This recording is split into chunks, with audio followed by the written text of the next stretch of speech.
Madame, Monsieur, bonjour. C'est avec un réel plaisir, une fois de plus, que nous retrouvons ce matin dans le cadre de cette matinale de l'information, avec la même voix toujours à enrouer.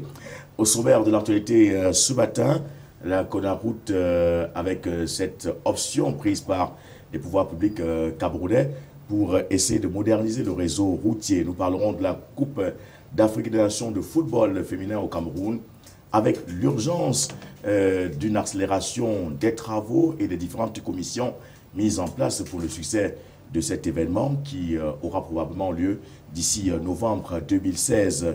La République centrafricaine sera également au cœur de l'actualité ce matin, avec Martin Ziguélé qui refait surface et demande un recomptage des voix, car estime-t-il, il y a 230 000 voix qui n'ont pas été prises en compte dans les résultats du premier tour de cette présidentielle en République centrafricaine. En Afrique du Sud, également, Jacob Zuma aura jusqu'au 15 mars prochain pour lever les barrières restrictives qui empêchent bien évidemment les États-Unis de vendre leur viande de bœuf, de porc, de volaille dans ce pays de Nelson Mandela. Les États-Unis seront également au cœur de l'actualité ce matin avec le dernier discours de Barack Obama devant le Congrès d'Israël. Nous en parlons aujourd'hui. Nous allons revenir sur les grandes communications de ce grand moment prononcé par Barack Obama, qui en a profité pour faire le bilan de ces 7 années déjà passées au pouvoir. Voilà donc pour ce qui est du sommaire. Lille Piedjou, bonjour. Bonjour Louis Roger, bonjour aux téléspectateurs qui nous regardent ce matin. Il a fallu peut-être attendre que l'Ars lourd Yaoundé Bafoussam emporte plus de 21 personnes pour qu'aujourd'hui on se grouille un tout petit peu du côté du Premier ministère pour remettre sur la table ce fameux projet de Conaroute. Tout à fait, Louis Roger. Il faut dire que depuis janvier 2016, on en enregistre plus d'une quarantaine de morts sur le triangle national au Cameroun. Et donc, le Conseil national de la route, la 19e session, arrivait donc à point nommé. Et la mise sur pied d'un fonds routier autonome et d'un office national de sécurité routière sont donc, entre autres, les directives distillées par le Premier ministre chef du gouvernement, donc à l'issue de la 19e session du Conseil national de la route qui s'est tenue à l'immeuble Étoile. C'était hier. Les travaux articulés autour de 3 thématiques ont duré pratiquement 3h30 d'horloge et au terme des échanges, Philémon Yan, il faut le dire ici, a prescrit une batterie de mesures aux ministères et organismes impliqués dans la construction, la gestion et la sécurisation des routes. Il a été demandé à tous les maîtres d'ouvrage et les maîtres d'ouvrage délégués de veiller au strict respect des textes réglementaires en vigueur en matière d'expropriation et intégrer les coûts des terrains dans les projets à programmer. Le ministre des Transports, de la Défense. Donc, ce sont des personnes qui ont été, donc, à qui on a confié la formation et le recyclage des chauffeurs conducteurs de poids lourds. Les regards, donc, au regard du nombre de drames survenus sur les routes, la mise en place d'un office national de sécurité routière. C'est donc finalement là le nouvel espoir d'une réduction substantielle des pertes en vie humaine sur nos routes. Voilà un tout petit peu le résumé de ce qui s'est passé en pratiquement 3h30 d'horloge hier à l'immeuble Étoile à Yaoundé. Et surtout, lorsqu'on regarde toutes ces réunions qui se multiplient et ces décisions qui ne sont pas parfois très fortes, parce que n'ont pas une force pour ce qui est donc des applications, est-ce qu'on ne peut pas dire au terme Lille que ce sont que juste des mots pour faire plaisir? Nous sommes à la 19e session, hein, Louis Roger. Vous imaginez bien qu'il y a des textes qui ont été pris depuis plusieurs années aujourd'hui, mais finalement sur le terrain, rien ne bouge. Ces décisions restent uniquement dans les tiroirs des bureaux à l'immeuble Étoile ou alors au ministère des Transports. Aujourd'hui, on inclut le ministère de la Défense dans la formation, le recyclage de ces chauffeurs-là. Mais combien de personnes sont mortes sur nos axes routiers depuis plusieurs années? On en parle chaque jour. Malheureusement, on ne voit pas de sortie, juste des petites descentes sur le terrain pour animer la galerie, pour faire plaire peut-être aux caméras ou encore aux téléspectateurs. Mais le problème majeur reste qu'au Cameroun, il n'y a pas de route. Il faut trouver une véritable politique pour reconstruire les routes au Cameroun et éviter qu'il y ait des hécatombes au quotidien. Ce n'est pas la première fois que le Premier ministre et ses autres ministres prennent des décisions pareilles et qu'on a espoir qu'au lendemain ça va changer. Mais nous sommes à la 19e session, rien ne bouge. Et on espère, puisque le nouvel espoir réside donc sur la mise en place d'un office national de sécurité routière. On espère qu'en 2016, après pratiquement 33 années de pouvoir, les choses pourront changer, puisqu'on le dit si bien, mieux vaut que tard. Mieux vaut tard que jamais. Mieux vaut tard que Mais jamais. là aussi, il faut vraiment signaler que là où la route passe, le développement suit. Ce n'est pas nous qui l'avons inventé et cela se vérifie aujourd'hui. Mais au Cameroun, on a comme impression que le ministre des Travaux publics, le ministre des Transports, tous ceux-là qui sont chargés de l'aménagement du territoire, gèrent que des projets, passent leur temps à signer ou à ratifier les conventions et non à favoriser le développement du Cameroun. Moi, ce qui me chagrine, lui, Roger, c'est que ces ministres-là empruntent ces différents axes routiers, mais puisqu'il y a des motards devant, tout est guidé. Ils ont des 4x4, ils ont des 4x4, des cassis et autres. Tout à fait, mais toujours est-il qu'aujourd'hui, il est urgent, au-delà du nombre des accidents qu'on enregistre sur la route, il est urgent pour ces ministres-là de mettre en application les textes. Personne ne les impose, ces textes-là, eux-mêmes. Dans leur bureau, ils font des réunions, à la fin, on signe des textes. Il est important de mettre en pratique ces textes-là parce qu'aujourd'hui, pour atteindre cette émergence dont on parle tellement en 2035, on ne saurait le faire ou bien sans des routes. Vous avez compris, aujourd'hui, pour transporter une marchandise d'un point à l'autre, il faut des routes.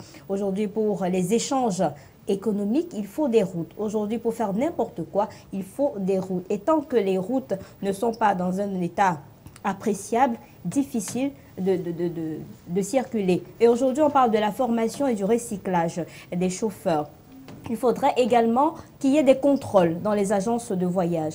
Aujourd'hui, vous voyez des personnes ont des permis de catégorie A, se retrouvent dans des véhicules pas du tout appropriés. Vous avez un cousin à la maison, il se retrouve en train de conduire, il est motoboy aujourd'hui, demain il est conducteur de. Il faudrait qu'il y ait une réglementation et qu'il y ait des personnes pour contrôler, un comité de contrôle pour gérer tout cela, pour éviter qu'il y ait des drames sur la route. C'est bien beau, on aime bien prendre des décisions au Cameroun, mais il est l'heure aujourd'hui de les implémenter. Merci Lipie Diou pour cette contribution dans le cadre de ce programme. On espère bien évidemment vous retrouver demain. Avec le même plaisir. Avec le même plaisir. Alors, Alice Smith, bonjour. Bonjour, Louis Roger. Alors, on pose le problème des routes au Cameroun et à travers les images que vous avez regardées, vous avez vu des routes dans un état de délabrement inimaginable et des routes qui desservent des arrondissements, des départements et voire même certaines régions dans lesquelles on cultive des produits qui auraient pu servir dans nos marchés, par exemple pour ce qui est de la capitale économique du Cameroun, mais de ces produits qui ne peuvent pas être acheminés à cause du mauvais état des routes. Exactement, à cause de ce mauvais état de route. Voilà pourquoi moi, personnellement, je suis contre l'organisation de la CAN 2016 et 2019 au Cameroun. Parce que ces sommes d'argent pourraient être prises pour la construction de ces routes qui sont importantes. Par exemple, si les routes, les produits vivriers dans des régions reculées pouvaient atteindre dans les centres urbains de Douala ou Yaoundé, Bamenda, Bafoussam, ça pourrait faire que la vie devait être moins chère aux Camerounais. Et puis, quand vous avez dit si bien, quand vous étiez avec l'île, que le développement, là où la route passe, le développement suit.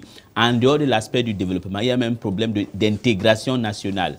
Parce que souvent, les gens ne savent même pas que les gens de l'autre rive ou dans l'autre partie de la forêt sont les gens de la même ethnie où ils parlent les mêmes langues. Donc, quand la route passe, ça va aider à l'intégration. Donc, voilà pourquoi le gouvernement doit faire un effort de faire des projets importants. Voilà ce que Mme Christine Lagarde est venue ici nous dire, pas des projets politiques ou les projets bling-bling qui vont peut-être vous faire plaisir aux autres, mais il faudra qu'on investisse et que les investissements-là aient un retour sur investissement.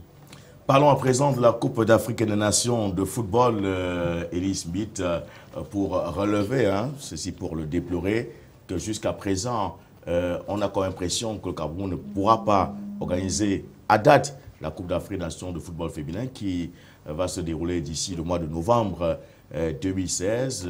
Bon, peut-être la CAN masculine, c'est encore pour 2019, mais c'est quand même regrettable que dans un pays où tout a été programmé, où un agenda a été arrêté, qu'on soit à la dernière minute, en train de demander aux différents acteurs de ce processus de se réveiller. Exactement, c'est étonnant parce qu'on est dans un pays où on ne punit pas, c'est un pays que, écoute, on n'est pas pressé. Et puis le problème est qu'il y a tellement beaucoup de commissions au Cameroun, donc c'est les commissions, c'est ces gens-là qui créent des commissions, qui bouffent l'argent et qui n'aiment pas ce pays. C'est pourquoi moi j'ai toujours cru dès le début, quand j'avais entendu le problème de la CAN, j'ai dit ce n'est pas bien pour le Cameroun et je voudrais voir la société civile camerounaise se lever et dire contre tout cela. Parce qu'on a parlé tout à l'heure du problème des routes. Pourquoi, bon Dieu, va-t-on mettre 500 milliards pour construire des infrastructures qui ne nous serviraient à rien? Nous avons vu des pays plus riches que nous, la Grèce, le Brésil, le Nigeria, l'Afrique du Sud plus récemment, ils ont construit des stades qui ne servent à rien. Donc je trouve que c'est un moment d'arrêter ce problème-là. C'est un tournoi de prestige, ça ne va rien nous apporter. Et aussi, quand on regarde toutes les commissions qui ont été créées, il y a des commissions qui sont des commissions qui valident d'autres commissions. Donc on doit se poser la question pourquoi créer ça. Et ça montre une fois de plus que les Camerounais ne sont pas patriotiques. Mais j'étais aussi surpris qu'un journal pro-gouvernemental qui fait souvent la propagande du régime de ce pays, Cameroun Tribune, l'a même une fois marqué qu'il a même fait, je crois, l'outil, c'était « Réveillons-nous ». Donc ça veut dire que même si un journal comme Cameroun Tribune, qui est bon dans la propagande, qui fait du qui-lave, qui montre que tout marche bien, est capable de se réveiller un jour et déplorer la lenteur, ça veut dire qu'il y a un problème. Donc je pense qu'il n'y a pas de honte. Hein. Le Cameroun doit dire qu'on ne peut pas organiser et on se focalise pour la CAN masculine, que moi-même personnellement, je n'en veux pas. Voilà. Alors Patrick Christian, bonjour. Bonjour Louis Roger, bonjour à Elie et à nos téléspectateurs. Et on vous accueille avec l'organisation de la Coupe d'Afrique des Nations de football féminin avec le Cameroun, hein, qui n'arrive pas encore à rassurer la Confédération africaine de football, tout comme des Camerounais, sur l'organisation matérielle de ce grand rendez-vous sportif. Est-ce que pour vous, il n'est pas temps de dire comme Elie Smith, de dire nous ne pouvons plus et de le remettre peut-être à la Guinée équatoriale ou au Gabon?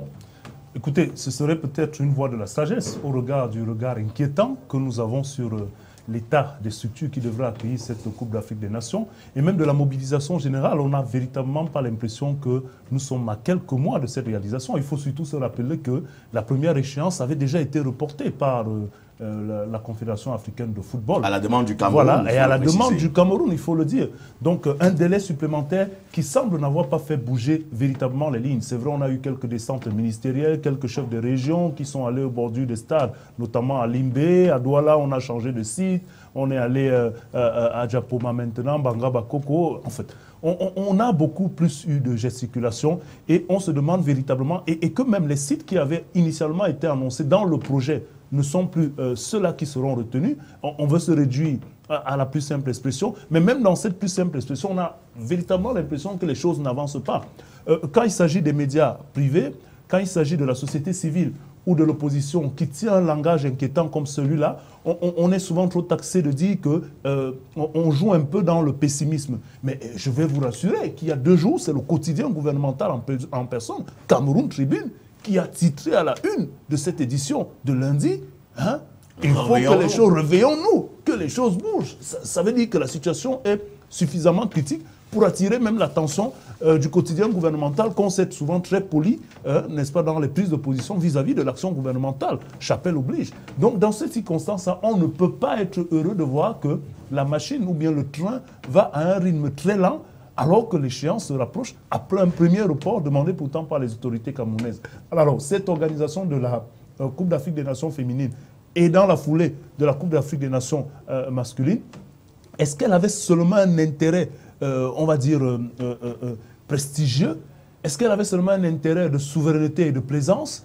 On avait cru que ce projet rentrait dans la grande capacité du Cameroun à mener des grands projets structurants maintenant et qui allait permettre au Cameroun, en accueillant cette coupe, de se doter d'infrastructures sportives qui ont criardement fait défaut depuis 3 décennies.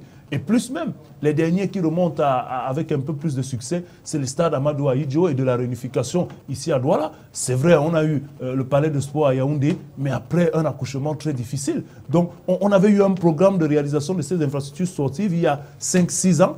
En date d'aujourd'hui, on aurait déjà fait les 3/4 de ce programme d'infrastructures sportives. Mais quand on regarde, on constate, on en est encore au plan et on en est encore au rêve et on ne fait que citer stade Paul Biado Lembe, stade ici de Limbe, Bafoussam, Douala, des chantiers qui s'écroulent, les sites qui sont changés. C'est à croire que comme pour nos routes, où on commence les constructions sans avoir indemnisé les populations, sans savoir même où sont les budgets, c'est en croire que c'est des projets beaucoup plus politiques, j'ai envie de dire, comme Elie le disait, des projets beaucoup plus pour se donner bonne conscience et se dire qu'on a au moins lancé des projets, mais sans savoir effectivement s'ils vont arriver, si on a les moyens pour, et c'est en cela vraiment que c'est inquiétant.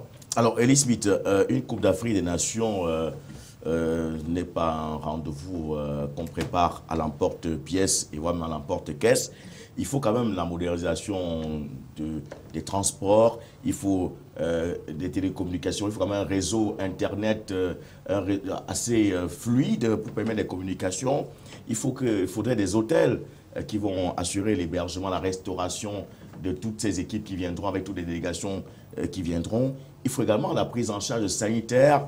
Il faudrait cette prise en charge sanitaire qui est des ambulances médicalisées, qui est tout, qui puisse véritablement permettre à ce qu'il y ait une intervention rapide et directe dans les stades. Il faut un dispositif sécuritaire assez important. Est-ce que vous pensez qu'en quelques mois, le Cameroun, je sais que vous avez de votre position déjà, mais au regard de tous ces faits, est-ce que vous pensez qu'en quelques mois, le Cameroun peut véritablement être prêt? Non, ils ne peuvent pas être prêts. Je crois que ce ne serait pas la première fois, je crois que Christian l'a dit. Et il y a aussi un autre pays qui avait vu en dernière minute qu'elle ne pouvait pas, c'était le Zimbabwe. Donc il y a un moment qu'ils ne peuvent pas organiser, donc il n'y a pas de honte. Je pense que le problème du Cameroun, c'est un problème de manque de patriotisme des Camerounais et des gens qu'on donne les responsabilités d'affaires, et puis une corruption criarde. Moi, je trouve que l'opération épervier là ne travaille pas très bien. C'est une opération à tête chercheuse. Parce que vous regardez même le problème des stades. Normalement, c'est un problème déjà programmé depuis. Il y a le stade de Bafoussam qu'on construit depuis 1975. Abandonné. Et abandonné. Il y a le stade de Moliko de Boya qu'on a fait un truc bidon. Là, on a laissé. On n'a rien fait aux gens qui ont volé l'argent de l'État. Ils sont partis avec. Donc, il y a un problème au Cameroun qu'il y a une impunité que le gouvernement, s'il ne veut pas punir. L'opération épervier est devenue une opération à tête chercheuse. C'est quand quelqu'un est contre Paul Biya qu'on l'arrête ou il est contre. Donc je trouve que la CAN là ne sert à rien. Et un autre problème que peut-être le gouvernement peut voiler sa honte dedans est que le prix du baril du pétrole est en train de descendre d'une manière vertigineuse. On ne peut pas vouloir dire qu'on veut lutter contre la pauvreté, on veut lutter contre le chômage et mettre de l'argent dans des infrastructures ou dans des projets qui ne servent à rien. Donc je pense que lui, Roger, pour conclure, nous ne sommes pas prêts, on ne pourra pas avoir de routes, nous n'avions pas des hôtels. D'abord, les gens, le système d'accueil n'est pas bon, les routes sont inexistantes, Internet c'est du pipeau, même ceux qui nous disent là que sont en 4G, c'est un grand mensonge parce que MTN a dit, 4G pour MTN, par exemple, c'est dans 4 villes. Douala, Yaoundé, Limbe, Voya et Bamenda. C'est tout. Donc je pense que nous vivons dans un pays, dans un système qui vit seulement de l'imposture, de la propagande et du mensonge que les Camerounais sont bras croisés, ils acceptent. Donc la CAN ne sert vraiment à rien, il faut qu'on arrête ça. La CAN ne sera pas sucrée pour le Cameroun, de Patrick Christian Devos, si on s'en tient à tout ce qui est dit. Alors faudrait-il aujourd'hui arrêter tous ceux qui sont impliqués dans l'organisation de cette CAN et les envoyer en Kondengui? Écoutez, il faut déjà se raviser de ce que tous ceux qui sont impliqués dans cette organisation ont un niveau décisionnel ou bien ont une proximité avec les finances, n'est-ce pas, qui soit de nature à leur tracer un chemin tout étroit vers Kondengui. Et il y en a certainement qui, de manière incorrigibles, vont devoir rendre des comptes.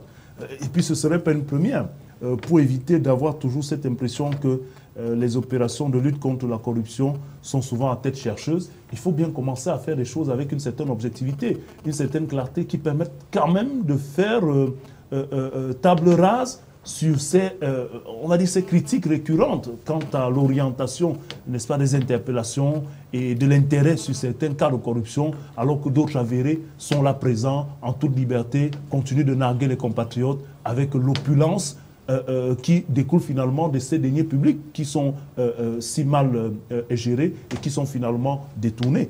Maintenant, ce ne serait pas une première. Vous vous rappelez la Coupe d'Afrique des Nations 72.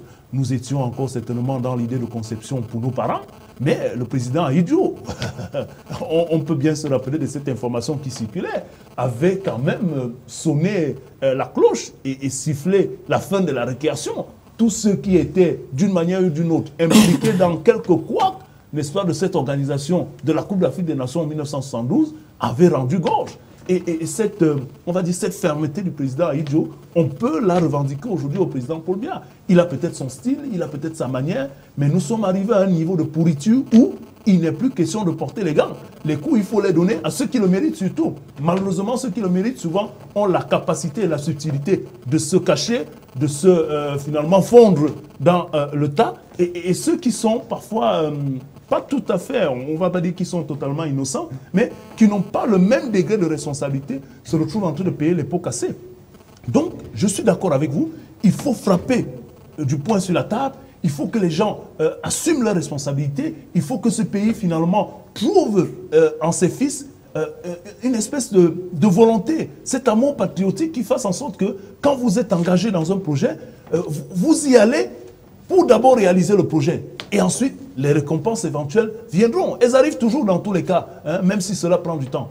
D'où vient-il qu'on va prendre en otage tout un pays, son honneur, son image, avec l'organisation d'une Coupe d'Afrique des Nations qu'on a longtemps pleuré depuis 1972, on n'arrive pas à avoir de grands événements. Et quand on réussit à les avoir, on a même les possibilités de le faire. Les moyens sont disponibles, mais ça traîne. Pourquoi ça traîne ? Parce que les gens, certainement, ne trouvent pas leur intérêt, ne trouvent pas comment les pourcentages vont se dégager, ne trouvent pas comment les marchés les plus juteux vont se passer. Et pour cela, on fait traîner les projets, on change d'avis, on ne les mûrit pas, et on a l'impression finalement que le Cameroun est un pays d'inconscients, est un pays d'incapables, alors que c'est une poignée de personnes qui ramènent le Cameroun à ce niveau. On attend également que certaines figures emblématiques du football camerounais se prononcent, à l'instar de l'ambassadeur itinérant Roger Bila, qui se prononce sur cette lenteur qui n'honore pas le Cameroun. On attend également de voir des stars comme Sabel et Toufis, hein, d'attirer l'attention. Pourquoi pas descendre même au Cameroun et aller voir ses responsables pour leur demander véritablement ce qui ne va pas pour que le Cameroun ne puisse pas réussir cette Coupe d'Afrique des Nations. Oui, juste un petit ajout que je voulais faire, que on peut aussi maintenant partager les responsabilités. Ça ne gênerait pas d'organiser une Coupe d'Afrique à 3 pays, comme j'ai suivi Marafa Amidou Yaya dit dans Mutation. C'est une idée que j'avais toujours pensée, parce que c'est lourd. On peut décider que le Cameroun, le Nigeria et le Tchad organisent cette Coupe d'Afrique féminine. On en a déjà vu, hein? Oui, oui, entre le Ghana, Ghana, Nigeria, là où le Cameroun avait d'ailleurs pris la dernière en 2000, avant celle de 2002. Donc je pense qu'on peut peut-être décider que la Coupe d'Afrique féminine, on ne peut pas, parce qu'il n'y a pas de l'argent, Christian. On est en crise économique. Les prix des matières premières s'effondrent, tout s'effondre, on n'a pas de l'argent. Je pense même la Coupe d'Afrique masculine de 2010, qu'on dise que ça serait même une Coupe d'Afrique intégrateur. Le Nigeria, le Cameroun, le Tchad peuvent organiser, et même le Niger. Chacun organise un match ou 2 matchs, et puis ça partage la responsabilité des choses. Ici, ils ne peuvent pas le faire qu'on n'organise rien. On prend cet argent-là, on fait ce qui conçu des routes qu'on a vues qui n'ont pas. On n'a pas de routes au Cameroun, on n'a pas des hôpitaux, on n'a rien qui marche. Parlons à présent de la République centrafricaine avec les résultats de la présidentielle du 30 décembre dernier, qui continue de faire des vagues avec Martin Ziguélé qui demande aujourd'hui de recompter les voix et surtout, selon ses propres mots, 230 000 voix n'ont pas été prises en compte par l'autorité nationale des élections. Alors, Elisabeth, est-ce possible que 230 000 voix aient été oubliées, mises de côté pour faire plaisir à certains candidats, ou alors ce n'est que peut-être une vue de l'esprit pour Martin Ziguélé? Non, je ne pense pas, parce que 235 000 voix, c'est trop, et c'est possible, vu l'impréparation on connaît comment ces élections-là ont eu lieu, donc tout est possible. Et puis de l'autre côté, il faut aussi savoir que peut-être, je soupçonne, puisque Martin Zéguélé est considéré en République centrafricaine comme le poulain de la France, peut-être ne voulait pas que s'il passe comme premier ou deuxième parmi le premier tour, ça pouvait causer même une meute à Bangui. Donc peut-être on a donc vu mieux de lui écarter. Donc ça serait aussi bien si Martin Zéguélé a des preuves de ce qu'il dit, qu'on fasse recomptage pour qu'il y ait la paix, pour qu'il n'y ait plus de contestation. Mais je pense que, quel qu'en soit le cas, depuis que Martin Zéguélé a été taxé comme candidat de la France, je pense que ça en elle-même le disqualifie. Il ne peut pas, quel qu'en soit le cas, être parmi les 3 premiers. Voilà. Il a saisi la Cour constitutionnelle parce qu'il le relève pour déplorer que les procès verbaux qui doivent être remis aux représentants des différents candidats n'ont pas été faits et que c'est juste des relevés qui n'ont pas une portée juridique, c'est du papier qui ont été remis à ces différents candidats et que les résultats publiés par l'autorité nationale des élections ne reflètent pas les résultats obtenus sur ces relevés. Alors Patrick Christian, d'abord, on a vu en Haïti un candidat demander le recomptage des voix, il y a eu gain de cause. Est-ce que vous estimez que ça peut être le cas aujourd'hui pour la RCA? Écoutez, sur le plan de la forme, on avait déjà évoqué le risque qu'il y avait autour de cette élection, sur le plan de la forme tout au moins, et même sur le plan des capacités ou alors de la formation des scrutateurs. C'est un problème réel qui avait été posé. Il me semble d'ailleurs même que les autorités en charge de la transition et l'autorité nationale des élections en République centrafricaine avaient finalement opté pour ce report avec l'objectif d'améliorer tout au moins ces lacunes constatées lors, n'est-ce pas, du référendum. Et on se disait bien ici que 3 jours ne suffiront certainement pas pour, on va dire, réduire à leur simple expression ces manquements sur le plan de la forme. Et donc, aujourd'hui, Anissé, Martin Zéguélé, autant pour moi, qui revendique ce recomptage, avait déjà annoncé les couleurs. Il avait donné le ton. Avant même la proclamation des résultats, il était compté parmi ceux qui estimaient qu'il y avait des choses à revoir dans le processus en lui-même. Maintenant, est-ce que les chiffres qu'il avance sont des chiffres vérifiables? C'est à lui d'en apporter la preuve. Il a saisi la Cour constitutionnelle qui a certainement un certain nombre d'éléments qui lui seront fournis. C'est à partir de ces éléments que nous l'espérons, en tout cas, la Cour constitutionnelle va se présenter. Mais il revient à Martin Zéguélé d'apporter les preuves de ces déclarations. Quelle est l'incidence que cela pourrait avoir sur le processus? Je n'ai pas l'impression, parce que je me retrouve dans une situation où ceux qui sont taxés pour être les mentors de Martin Zéguélé, notamment la France, sont ceux-là qui sont aussi à la manette organisationnelle de ce processus électoral. Il y a les Nations Unies, mais il y a la France. Alors, quel serait finalement leur jeu de mettre aussi mal en difficulté Martin Zéguélé et puis de lui ouvrir un couloir de sortie? Est-ce que tout cela participe d'une stratégie pour peut-être brouiller les postes?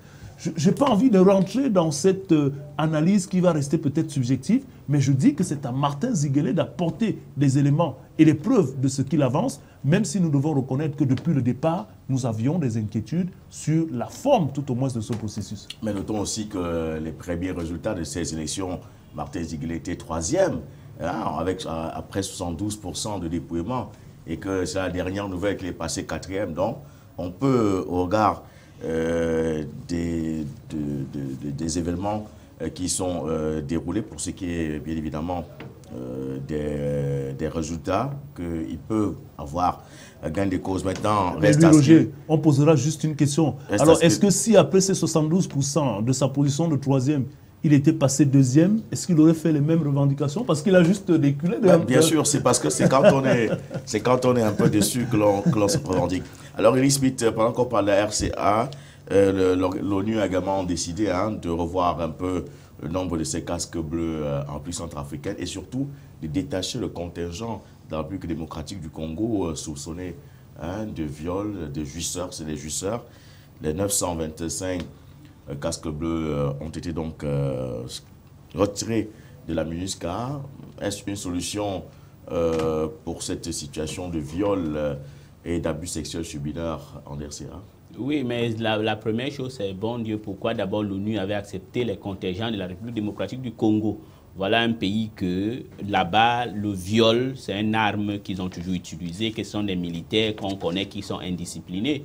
Donc moi, je pense que c'est tout à fait normal. Et de l'autre côté, je crois qu'il y a aussi une approbation de la part de Kinshasa parce qu'on les a écrits pour voir parce qu'il y a des mesures qu'on vous donne. On vous dit, bon, on a contacté les cas de viol ou cas de ceci, de 4 ou 5. Qu'est-ce que vous faites? Quelles sont les mesures que vous allez prendre?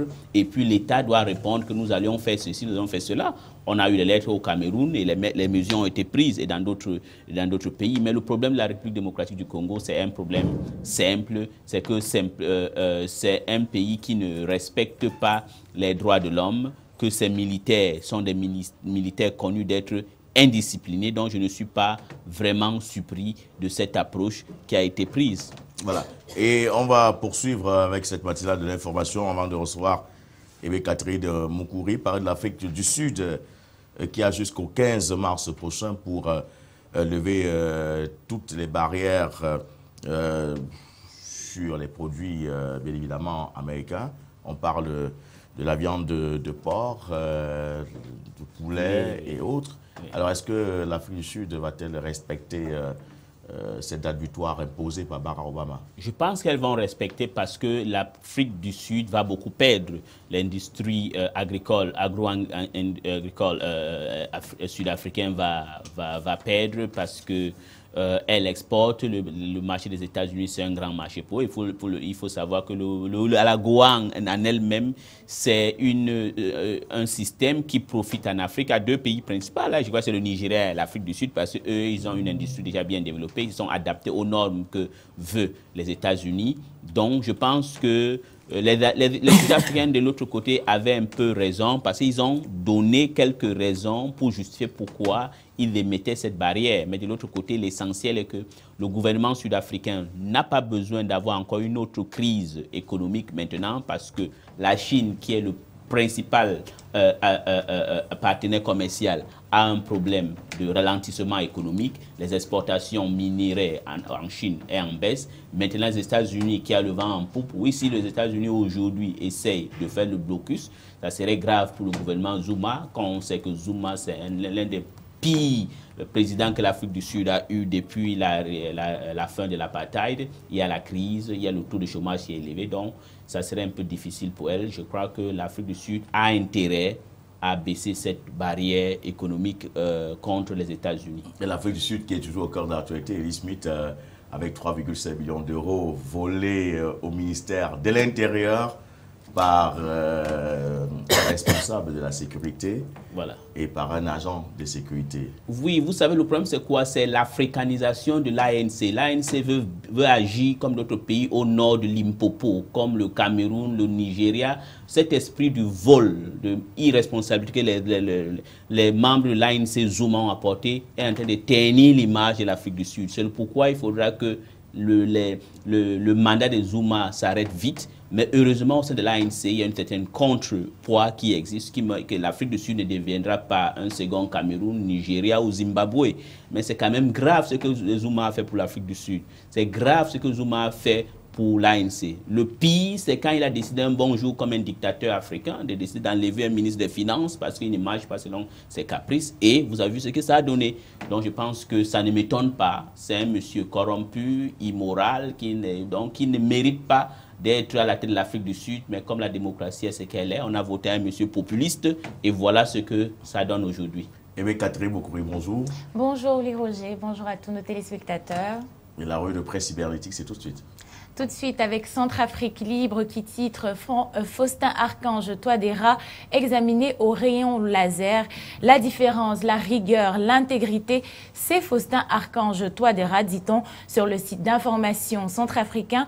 Ancien Premier ministre, aujourd'hui en phase d'être président de la République. Depuis 56 ans d'indépendance, Faustin Archange Touadéra est le seul Premier ministre qui marche sur les pas du président David Dacko, meilleur gestionnaire des affaires public de tous les temps, tous les chefs d'État, les premiers ministres, les conseillers, les chargés de mission, personne n'a reversé au trésor public le reliquat des frais de mission communément appelé caisse d'avance, sauf Faustin Archange Touadéra. On poursuit avec Le Monde Afrique qui titre Cameroun, le pays des exilés de l'intérieur. Pour la 32e fois, le président camerounais Paul Biya s'est adressé à la nation pour lui présenter ses vœux pour 2016 après une année 2015 qui a été encore plus difficile que les précédentes pour les millions de ses compatriotes sans emploi ni perspective. L'intérêt de ce discours résidait moins dans les annonces qui ne brillaient pas peu de leur audace que dans le choix des mots et en particulier l'insistance sur l'un d'eux, celui de nation, dont l'article revient sur les questions de binationalité ainsi que les Camerounais de la diaspora. On poursuit avec Anyame.com, le site d'information du Niger qui titre « L'opposant Ama Amadou reste en prison ». La cour d'appel de Niamey au Niger a rejeté lundi matin la nouvelle demande de liberté provisoire pour l'opposant Ama Amadou. Ce dernier va donc rester en prison. L'opposant nigérien Ama Amadou va rester en prison car la cour d'appel de Niamey a rejeté sa demande et l'ex-président de l'Assemblée nationale nigérienne, par ailleurs opposant au chef de l'État, est en prison dans le cadre d'une affaire de trafic présumé de bébés nigérians. On poursuit avec RFI.fr qui titre « Agression antisémite à Marseille, le port de la kippa en débat ». Au lendemain de l'agression à la machette d'un enseignant juif à Marseille, le président du consistoire local a incité ce mardi les juifs à ne plus porter leur kippa. Un conseil aussitôt dénoncé par le grand rabbin de France et par le conseil représentatif des juifs de France. Merci, mais Catherine de Moukouri, je voudrais que vous reveniez un peu sur les deux actualités rendues plus par Le Monde Afrique et surtout par RFI.fr. Je commence avec RFI.fr tout simplement pour dire que j'attends avec impatience la suite de cette affaire parce que c'est la preuve du pouvoir du lobby juif parce qu'il faille qu'il y ait ce genre d'événement pour qu'on remette en question le port de la kippa. Alors qu'il y a plusieurs années déjà, on voulait interdire le port du voile. Cette fois, ce désir d'interdire, c'est pour protéger. Alors que quand il s'agissait des musulmans, le port du voile, c'était pour accuser plutôt les musulmans d'être capables de porter un acte à l'atteinte des populations. Voilà. Et pour ce qui est donc du Monde Afrique? Justement, il s'agit de cette chronique de Yann Gouet sur l'appartenance à la nation camerounaise. Il parlait justement de ces Camerounais de la diaspora et moi je me pose justement la question, comme son article, ils sont nombreux à être des Camerounais vivant ailleurs. Ils réclament la binationalité, mais qu'est-ce qu'ils font concrètement pour le Cameroun et pourquoi le Cameroun devrait venir en aide à des gens qui ne veulent pas rentrer, développer le Cameroun? Ça, c'est tout simplement mon avis qui est contraire à celui de Yann Gouet du Monde. Un avis assez profond que certainement pourrait partager Elie Smith qui à un moment donné se trouve également à Paris, des Camerounais qui sont en Europe, qui ne font rien pour le Cameroun, mais lorsqu'ils essaient de parler de la double nationalité, c'est là où on les voit sortir de leur petit trou. Oui, c'est vrai. Moi, je pense que ton pays, c'est ton pays. Hein. Il faut rentrer, aider le pays. Mais moi, je pense aussi que le problème de la binationalité, c'est un non-événement. Si on veut, on peut rentrer au pays, développer son pays. Mais de l'autre côté, il faut comprendre l'exemple d'autres pays comme l'Inde, par exemple. L'Inde, par exemple, a profité de sa diaspora. La question est de voir la qualité de la diaspora qu'on a. Est-ce qu'on a une diaspora équivalente à celle, par exemple, du Mali ou du Nigeria ou de l'Inde, qui sont des diasporas très entreprenants qui contribuent dans le pays de l'accueil et qui peuvent aussi contribuer dans le pays, dans leur pays d'origine. Moi, je trouve que c'est un problème que je trouve on en fait un peu trop. Si quelqu'un veut aider son pays, il faut qu'il rentre dans son pays simplement. Je ne voudrais pas que ça devienne un problème. Le Cameroun en a tellement de problèmes qu'on prend ce problème de binationalité que ça devient une autre histoire.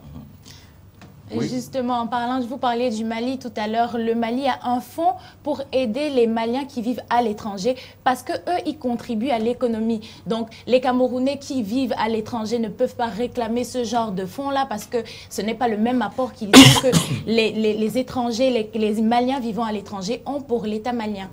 Voilà, ce qui est déjà un avantage assez conséquent pour que lorsqu'on parle de double nationalité aujourd'hui, qu'on puisse prendre en compte les doléances, bien évidemment, des Maliens.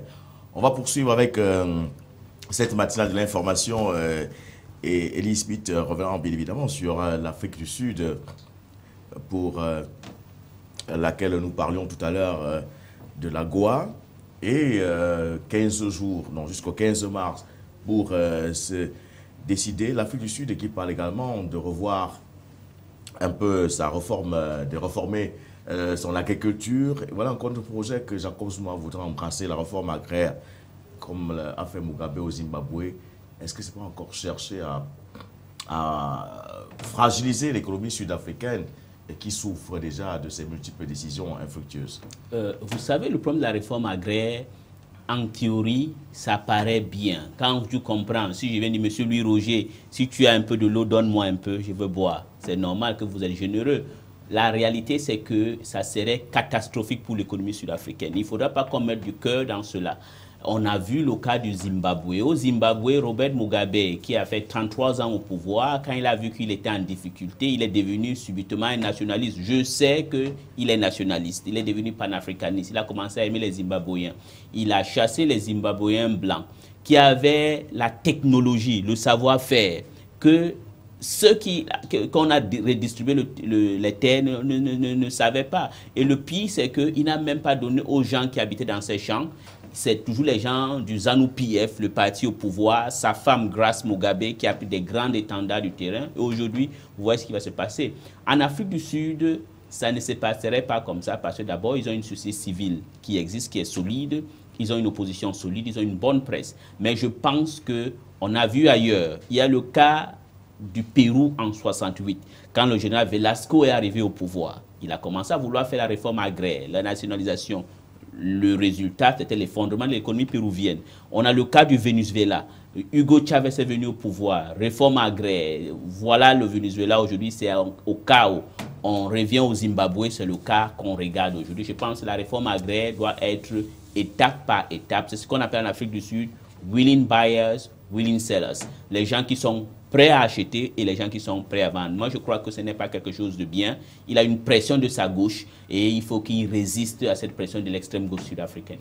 Merci Elie Smith pour donner cette dernière information qui nous vient de la Belgique dans le cadre de l'enquête qui est en cours pour essayer de détecter les auteurs de l'attentat du 13 novembre dernier à Paris.